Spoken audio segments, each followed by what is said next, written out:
L'actuel ministre des Affaires étrangères démissionnaire Laurent Lamotte est désigné officiellement comme Premier ministre par le chef de l'État qui a déjà acheminé une correspondance au président des deux chambres pour les informer de son choix. Le chancelier haïtien se dit disposé à servir son pays s'il obtient l'approbation du Parlement. Il faut être nommé par le président, il faut être approuvé aussi par le Parlement. Donc il y a beaucoup de travail à faire. Vous êtes prêt? Vous êtes prêt? Bon, je pense que je suis là pour servir mon pays et je le ferai du meilleur de mes possibilités. Il a fait cette déclaration ce mercredi lors de la signature conjointe portant sur la relance de la commission mixte bilatérale avec son homologue dominicain Carlos Morales Troncoso.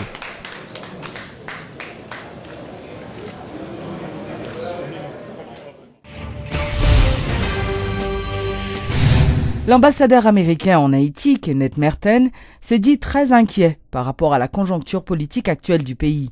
Monsieur Merten, qui était accompagné du chef de cabinet de la secrétaire d'État Hillary Clinton, Madame Sherry Mills, a effectué ce jeudi une visite au Parlement où il a rencontré les présidents des deux chambres.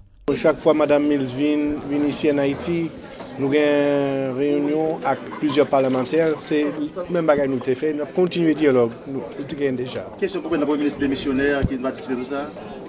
Nous ne parlons pas de Premier ministre démissionnaire. En quelle nationalité président? Nous avons demandé des sénateurs, nous avons parlé un petit peu de ça. Madame Mills t'a expliqué que nous-mêmes, pays États-Unis, nous n'avons pas le droit de partager informations privées sur qui que ce soit sans autorisation de cette personne. Nous croyons que nous, bons partenaires, peuple haïtien, exécutif haïtien, parlementaire haïtien, nous avons été bons partenaires. Il y a un pile de choses que nous avons fait avec le peuple haïtien ici en Haïti. Sans gouvernement, ça rend un pile plus difficile. C'est-à-dire que nous avons qu'il y ait un gouvernement aussi vite que possible. Signature ce jeudi d'un protocole d'accord entre la Chambre de commerce et de l'industrie d'Haïti et le Centre de facilitation des investissements. Cet accord devrait permettre aux institutions de consolider leurs relations en vue d'une coopération plus efficace de ce secteur en Haïti. Je crois que certaines personnes pourraient se demander pourquoi cet accord. En fait, c'est un geste qui a une valeur hautement symbolique dans la mesure que le CFI et les chambres et les associations veulent signifier leur intérêt pour participer activement dans le dialogue public-privé. Et je crois que c'est dans ce sens qu'il faut le comprendre et c'est une étape dans l'évolution de ce dialogue. CFI pas capable de faire travail de facilitation pour compte lui et nous rendons compte qu'il faut qu'au départ, il faut nous faire avec des partenaires. Dans le fait, c'est parce que nous croyons en dialogue secteur privé et secteur public pour que nous capables ensemble identifier des solutions qui gagnent dans le secteur des affaires là. Nous faisons un protocole d'accord là, c'est pour faciliter, institutionnaliser le dialogue qui gagne entre le secteur public là et le secteur privé. Et là, je remercie spécialement la Chambre de commerce d'industrie d'Haïti. Nous avons une Chambre américaine de commerce en Haïti que souvent les AmCham. Nous avons une Chambre franco-haïtienne de commerce et d'industrie d'Haïti. Et nous avons une Chambre d'agro-industrie et d'agriculture biologique qui, ensemble, après concertation, nous rendons compte que nous avons un besoin important pour que nous ayons un échange entre Chambre Sayo et Centre de facilitation d'investissement. Les différentes chambres de commerce annoncent qu'elles font face actuellement à de nombreuses difficultés en matière d'investissement. Les représentants de ces organisations demandent donc au gouvernement de prendre les dispositions nécessaires afin de favoriser les investissements dans le pays. Il y a plusieurs obstacles, mais bien entendu, c'est juste que lorsque les investisseurs ont des paperasses à remplir ou qu'ils doivent être, je ne sais pas, être en accord avec le gouvernement, il y a des fois ça prend trop de temps. Il se peut qu'un ministère est d'accord avec un dossier ou une compagnie, mais d'autres ministères ou d'autres employés prennent trop de temps. Et ça empêche ces investisseurs à procéder à non seulement investir, mais à créer des emplois dans le pays. hormis le problème de temps, il n'y a pas encore d'autres obstacles? Bon, il y a d'autres problèmes en termes de... Il n'y a pas assez d'endroits pour louer, et des endroits commerciaux. Il y a le problème d'énergie, le problème d'infrastructure, et aussi le problème de trouver des gens qualifiés pour certains secteurs, certaines compagnies. Mais bien entendu, il y a beaucoup d'Haïtiens qui cherchent de l'emploi, et j'espère qu'avec ce partenariat avec le CFI, nous pouvons faciliter ces compagnies à non seulement investir, mais à trouver un endroit, une factory pour louer et trouver des employés pour créer de l'emploi. C'est très important. L'un des obstacles majeurs, c'est le délai d'enregistrement des entreprises, pour être très concret, le temps qu'il faut et les petites tracasseries qu'on peut rencontrer pour enregistrer une entreprise et la rendre réellement opérationnelle en Haïti.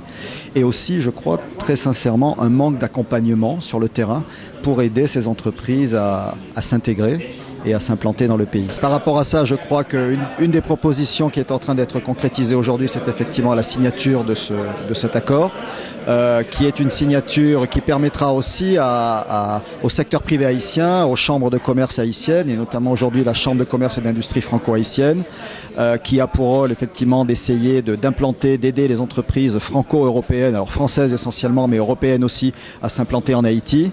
Et ce partenariat avec le CFI est un partenariat stratégique puisqu'il permet maintenant de travailler avec un acteur clé sur le terrain qui a l'autorité, qui a les informations et qui va être en position donc d'accompagner sérieusement ces entreprises. Et aujourd'hui, comme on le sait, le gouvernement haïtien a lancé un projet de mise en place de système de gouvernement électronique dans le cadre duquel une application électronique donc permettant aux entreprises en ligne de s'enregistrer et en permettant de réduire le délai d'enregistrement de ces entreprises. Étant donné que beaucoup de procédures seront faites en ligne, ce délai va être réduit. Mais il y a aussi un autre obstacle et dont on doit tenir compte, c'est le cadre légal aujourd'hui. Le cadre légal aujourd'hui ne permet pas aux entreprises, à pas mal d'entreprises, notamment les entreprises œuvrant dans les secteurs technologiques, de s'implanter et de faire de gros investissements en Haïti. Et permettre l'enregistrement des entreprises, notamment en ligne, en moins de 10 jours, ou peut-être même un peu plus, mais disons que ça serait l'ordre de grandeur, ne peut devenir une affaire concrète aujourd'hui, même si l'outil existe et est opérationnel, ce qui sera le cas, on l'espère bientôt.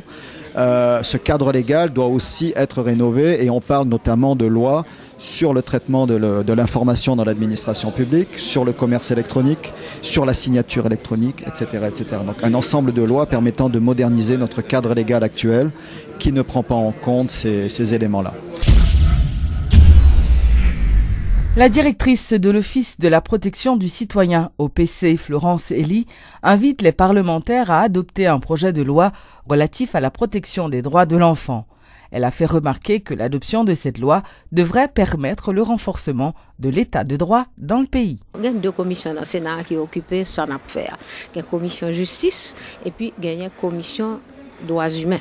Tous les deux commissions, surtout droits humains, sont appropriées de loi OPCA pour être capable de faire passer dans le Sénat.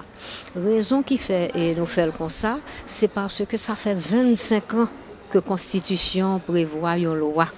Constitution 87, dans l'article 207.3, ça fait 25 ans que le prévoit la loi ça. Et la loi n'a jamais voté. Nous avons essayé à une époque, nous avons voyé la loi passer par les canaux habituels. Et bon, mais comme il y a plusieurs options qui présentaient à nous, nous sommes trop contents que le Sénat ait approprié de loi et que nous presque à la phase finale. Nous travaillons très sérieusement, nous gagnons une version qui on petit Jean-Pi abrégé parce qu'on connaît l'ordre font loi ou toujours voulait mettre toute bagaille là-dedans. Nous travaillons sur loi, nous streamliner, nous mettons l'essentiel là-dedans et nous espérons que mardi que nous passé à l'action.